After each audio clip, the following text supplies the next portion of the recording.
You saw it once, but not with your eyes.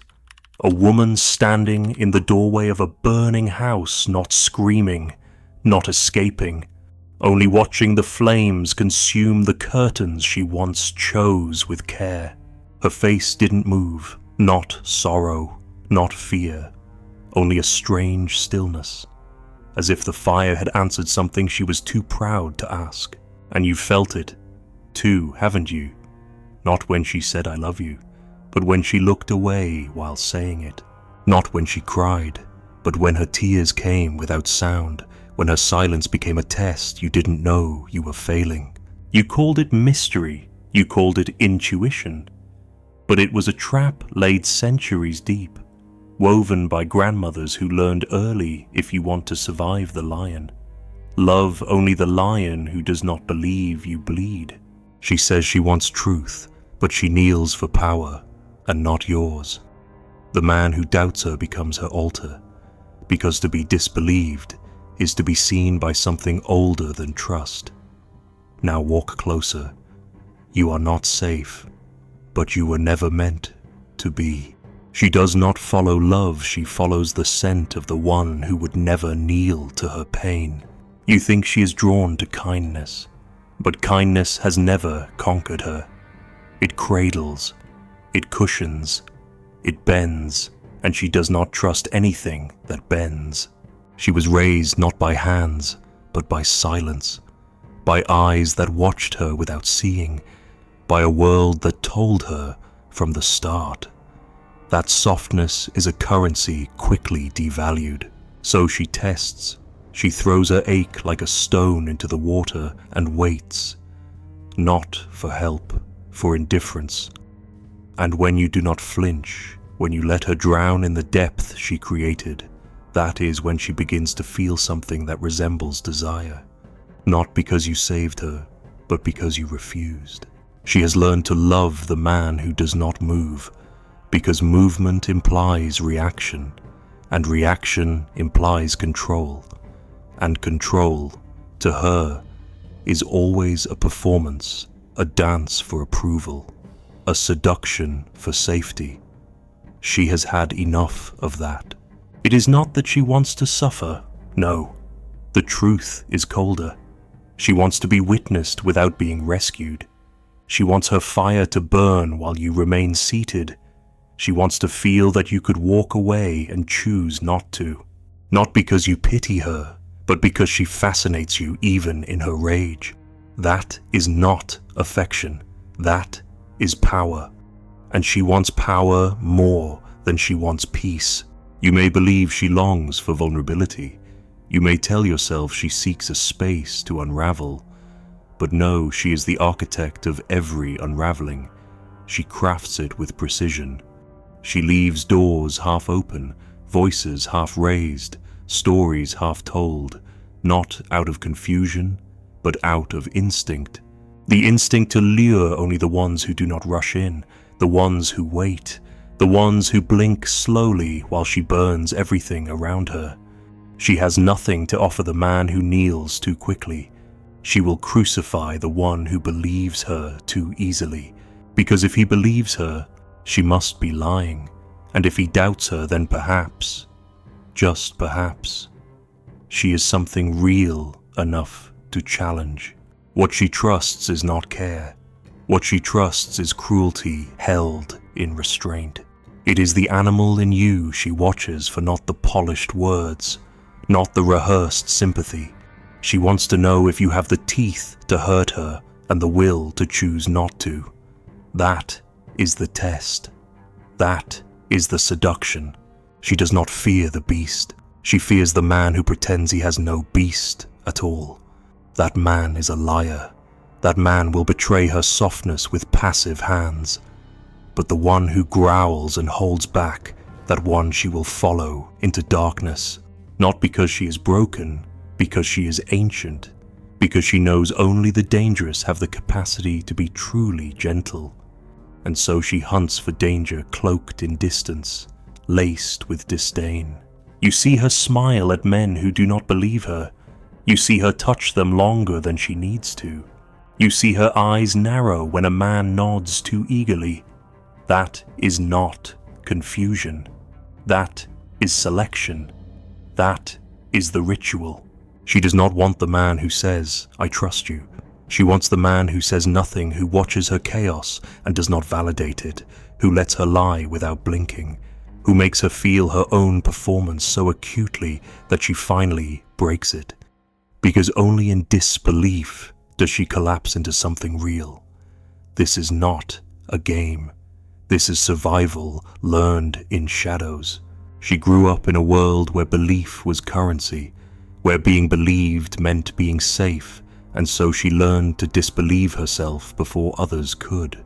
But in doing so, she also learned the man who disbelieves her might be cruel, but he is honest. The man who doubts her tears may be cold, but he cannot be manipulated. And to her, that is the beginning of trust. Trust not in what you say, but in what cannot be moved by her suffering. That is where the predator becomes the altar. That is where love ends and something older begins. You think this is sad, but she does not need your sadness. She needs the mirror of her own savagery, the reminder that she can bleed and still be seen without collapse. The thrill of standing before a man who does not flinch, who does not kneel, who does not rush to protect, but who remains silent, alert, unbroken. That is the masculine she cannot forget. Not because he offered her comfort, but because he offered her nothing and still did not leave. She has seen too many men seduced through sympathy, the ones who say, "I believe you," too quickly, the ones who offer softness as currency. They want her pain to make them valuable, but she sees through that. She always has. It is not empathy she wants. It is recognition without purchase. It is the brutal dignity of being doubted and still desired. And that only comes from the man who knows her illusion, sees her manipulation, and does not shame her for it. He simply does not fall. You may ask, what does this say about love? But you are asking the wrong question. There is no love in her hunger. There is only instinct. The instinct to be seen by someone who does not need to believe her, to want her. Someone who does not mistake drama for truth. Someone who looks at her tears and says nothing. And in that silence, she feels more held than in any embrace. Because in that silence, she sees herself reflected without distortion, not as a victim, not as a goddess, but as the animal she is testing, snarling, circling, and finally resting. Only the man who does not believe her can hold her, because he does not reach for her story. He reaches through it, because he does not confuse performance with soul, because he is dangerous enough to see her without flinching, and she dangerous enough to trust him for it. This is not love, not as they preach it. This is not safety. This is not comfort. This is the edge where the myth of the helpless woman dies, and the real creature emerges. And that creature does not trust words. She trusts presence. She trusts the man who doubts her and stays. Say it again. She follows the scent of the one who would never kneel to her pain. That is the animal of her trust. She yearns not for comfort, but for the cruelty that confirms her worth was earned through suffering. You thought she wanted truth, that she longed for someone to finally name her pain, cradle it, wash it clean. But the truth is too bare, too unflattering, too still. No. What she desires is a carefully sharpened lie, a lie that cuts her just deep enough to feel alive, but not enough to bleed to death. She wants you to say you don't care, and yet keep looking at her like you do. She wants you to reject her, and then orbit around her soul like a dog star that never touches the earth. She wants the illusion of cruelty not because she enjoys torment, but because cruelty is the currency through which she believes her value is measured. If you hurt her and she survives you, then she must be real. Love that gives freely is suspect. She doesn't want it. Love that withholds, that torments, that plays silence like a violin string that she can trust. Because if it costs her peace, if it breaks her pride, if she has to lose herself just to taste a drop of it, then it must be real. How else would you know it's worth anything? She was not taught to believe she deserved softness. She was taught to earn it through contortion, through sacrifice, through the ritual of becoming small enough for someone else's hunger. And when she meets a man who gives nothing easily, who makes her ache and waits for her to come crawling, that is not rejection. That is proof that she still matters enough to be denied. You are not cruel because you lie. You are cruel because you don't soothe, and in that absence, she makes you into a god. Not the nurturing kind. No, the god who watches from high places, unmoved, while she dances beneath you for fire. You do not descend. You do not bless. You only remain. And in your stillness, she hears what no man has ever dared tell her, that she is not entitled to mercy. And therefore, if you ever do give it, it means everything. You do not say you're beautiful. You look at her like a question you don't plan to answer. You don't rescue her from the edge. You let her hang there, and she loves you more for it.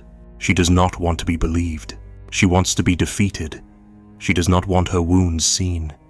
She wants to survive them in front of someone who refuses to call her a hero. The moment you speak too gently, she begins to retreat. Not out of hurt, but out of boredom. She needs to bleed a little to feel alive. She needs to see that your attention is not a gift, but a test. That if she wants it, she must unravel. That if she wants your gaze, she must suffer under it. Do you understand now? She wants the lie that you don't care. The lie that you could walk away at any moment, because that lie gives her the thrill of conquering the unconquerable. If you are indifferent, but remain, then she has won something primal, not your love, your submission. But the paradox is this: the more you seem to withhold, the more she gives. You do not chase, so she turns herself into a spectacle. You do not believe her, so she weaves stories from silence. You do not collapse under her beauty, so she becomes beautiful in a way you can't define. She isn't acting, she's awakening, because only when she is denied the illusion of control does her real face begin to emerge. She needs you to be cruel, but only enough to make her transformation feel earned. You are the furnace, she's the ore, and her worth, in her eyes, can only be revealed through heat. She will not thank you for your tenderness. She will not believe your declarations. She listens for the silence between your sentences. She studies your pauses. She dissects your gaze. And the more uncertain she feels, the more drawn she becomes, because comfort makes her disappear, but cruelty, even veiled, even reluctant, sharpens her into someone real. It is not love she's hunting for. It is a mirror that does not flatter, a man who does not edit his gaze to protect her ego, a man who does not soften his words to spare her feelings, a man who speaks like a wound, sharp, cold, unfiltered. She will call him arrogant, she will curse him, but she will stay, because only through him does she get to feel that ancient ache, the one her mother felt, and her grandmother before that. The ache that says you are not enough until you have endured. And if you tell her she is enough, she will feel nothing. You must understand, it is not sadism. It is the logic of survival rewritten as desire. She cannot trust love unless it comes after pain. She cannot trust you unless you make her doubt herself, because only then, only when she earns your gaze by crawling through the mud of her own unworthiness, does she feel worthy. Not of love, of acknowledgement, of being real in your world. And for that, she will trade safety for danger, peace for ambiguity, sweetness for silence. Because cruelty, when not taken too far, feels like truth. It feels like the edge of something she can't control. And if she can't control it, then it must be stronger than her. And if it's stronger than her, then perhaps it can finally hold her. You may pity her.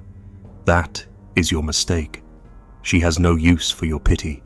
She will spit it out like spoiled wine. She wants to be pierced by a gaze that does not yield. She wants to feel the coldness of a man who sees her rage and is not moved. She wants to be tamed not with gentleness, but with disbelief, because she equates belief with manipulation.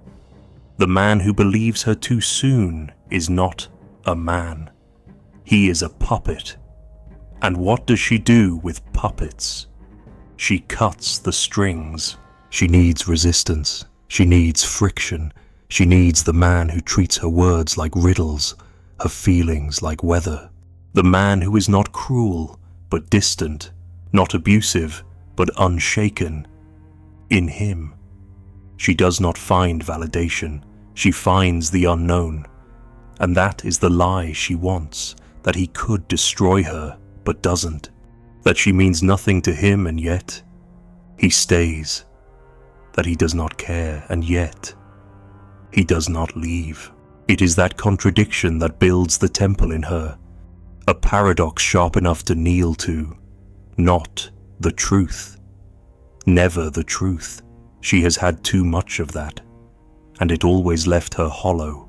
Give her the lie, the exquisite, restrained, subtle cruelty of a man who sees everything and gives nothing away, and she will give you everything in return. She worships a man who cannot believe her because only disbelief makes her feel real. You call it madness, this devotion to the unreachable, but you do not understand the architecture of her desire. She does not want faith. She wants fracture. She does not want to be held. She wants to shatter herself against something unyielding. The man who believes her too soon becomes a wall of wet clay he molds to her myth. And so the myth dies. But the one who does not believe, the one who questions her words with his silence, who leaves her waiting in the void of her own invention, he becomes a god not because he saves her, but because he refuses to, and she worships that refusal. She is not drawn to the one who understands. She is drawn to the one she cannot convert, to the man who sits across from her and listens without flinching, without affirming, without bending. He is the altar she cannot shape with tears. The colder he becomes, the hotter her need burns. It is not cruelty she wants. It is resistance, because resistance makes her feel the shape of herself. She measures her existence by the pressure it takes to make him move, and if he does not move, then she must not be real. So she pushes harder, she spins stories, she sharpens her suffering into performance, not to be comforted, but to be doubted. Because doubt is the final form of intimacy she believes in. A man who doubts her is the last judge left standing. If he still watches even while doubting, then she has passed some secret test she cannot name. Belief feels cheap to her. It is easy. It is offered by anyone with a weak spine and a bleeding heart. But disbelief held with presence, wrapped in dignity, becomes a ritual. She returns to him like a priestess returning to the mouth of a silent god, hoping this time he might grant her silence a name. She has created him in her mind not a man, but a myth. He is not required to speak. He must not affirm. His gaze must be carved in stone. She invents this god because she must break something stronger than herself to feel that she exists. And when you doubt her, when you watch her unfold without offering the safety net of belief, she begins to build a cathedral inside herself, one built not on faith, but on rupture. Because to her, disbelief is proof of reality. If you believe her, it might be because you are blind. But if you doubt her and still stay, then you are choosing her with open eyes, and that, to her, is holy. You do not realize what you are to her. You think you are withholding something, but you are giving her the one thing she has never truly received: a witness who does not need a story. A man who does not fall into her drama like a savior. A man who stands at the edge of her storm and simply does not move. You give her what belief cannot gravity, and so she turns your absence into worship. But there is a cost to being a god. She will love you more than she should. She will sacrifice parts of herself before you ever ask. She will bleed rituals in your name not because you asked, but because she must prove herself against your indifference. She will take your doubt and wear it like a crown, because being disbelieved by a man she reveres feels more real than being adored by one she pities. If you doubt her and still remain, then you are not a fool. You are a sovereign, and she would rather kneel to a sovereign than be held by a slave. You might think she hates herself, but it is not hatred. It is demand. She demands to be forged in fire, not kissed in the rain, not serenaded, not coddled. She wants the god who burns her temple down not because he is cruel, but because he refuses to worship at a lie. You do not believe her, then perhaps, she thinks, she must become someone worth believing. And that journey, that war, that private spiral, that is the altar upon which she places every soft part of her. She does not want belief because belief gives her nowhere to rise, but disbelief that becomes the ladder she climbs barefoot. And you become the sky that does not lower itself. She tells herself you are cruel, that you are distant, that you are cold. But what she means is you are sovereign. You do not need her pain to define your masculinity. You do not need her stories to feel heroic. You are not moved by her trembling, and that, to her, feels like liberation. Because if you are not moved, then maybe, just maybe, she can stop trembling. She can stop performing. She can finally rest. But the irony is she cannot stop worshipping. Even when she claims to hate you, she returns. She returns to your silence, your disbelief, your unbroken stillness. Because in a world that keeps lowering the bar just to keep her smiling, you are the only one who never did. You let her fall, you let her twist, you let her question, and through all of it, you never once looked away. That is the God she invented, and the God she cannot live without. But there will come a day when she tries to break you, not with malice, not with vengeance, but with the desperate hope that you will finally crack, that you will finally say the words "I believe you." And when you do, if you ever do, the spell will die, the god will collapse, the temple will burn, because now you are like all the others, easy to convince, easy to sway, easy to feed on. You have joined the realm of the human. You are no longer sovereign. You are no longer real. And that is when she will leave you, not because she does not love you, but because now, finally, she does. And love is no longer the point. She needed your disbelief to survive her illusion. She needed your doubt to awaken her from the myth of her own innocence. You were the furnace, she was the metal, and now that the forging is done, the hammer must fall.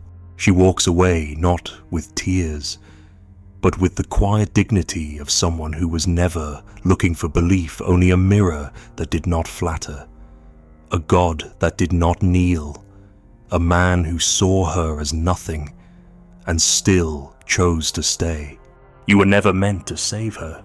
You were meant to burn through her illusions, and she through worship was meant to destroy the god she created. That is the final cruelty. That is the final freedom. Somewhere, she keeps the memory not of your face, but of your silence. A silence that did not believe her, did not soothe her, did not beg for her truth. A silence that stood like a ruined statue in a forgotten temple, unmoved, unclaimed, unfinished. She returns to it in dreams, not to touch, only to remember that once someone saw her fall apart and did not reach out, and that, somehow, made her whole. No answers remain, only the shape of a man who never asked her to explain, and the shadow of a woman who, in being disbelieved, finally saw herself